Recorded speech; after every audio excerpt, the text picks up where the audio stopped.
L'union fait la force, c'est le point de départ des sites internet d'achat groupés. Leur stratégie est assez simple, permettre à plusieurs acheteurs qui ne se connaissent pas de se réunir afin de faire baisser les prix.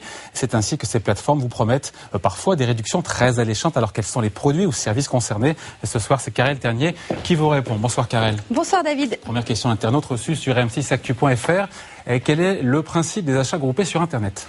Alors, il est très simple, c'est le principe du tarif de groupe. En gros, plus on est nombreux à acheter le même produit, plus on peut faire baisser son prix. Les sites d'achat groupés se sont spécialisés dans la négociation des prix de groupe. Ils vont voir des fabricants ou des commerçants et obtiennent des rabais très importants, de moins 30 à moins 90%.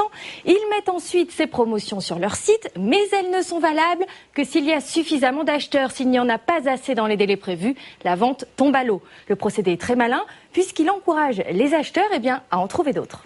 Deuxième question d'internaute. Quels sont les produits les plus achetés en achat groupé? Il y a de tout. Certains sites proposent de l'achat groupé pour des biens de consommation, comme des voitures, des vêtements ou des fournitures scolaires. Mais ce qui marche le plus, ce sont des achats groupés pour des services.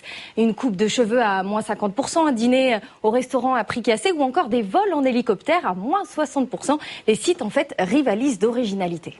Dernière question internaute, Karel. D'où vient ce phénomène de sites d'achat groupés? Alors, les premiers sites sont nés aux États-Unis il y a 2 ans. Ils ont commencé par des achats groupés de pizza. En France, aujourd'hui, on en compte une vingtaine et partout, le phénomène explose et il y a une explication à cela. Les sites d'achat groupés utilisent la force des réseaux sociaux. Ils sont très présents, par exemple, sur Facebook, qui leur permet de rentrer en contact avec des groupes d'amis qui peuvent vite devenir des groupes d'acheteurs. On appelle ça, vous allez beaucoup l'entendre, le shopping social. Merci Karel Ternier pour ces explications.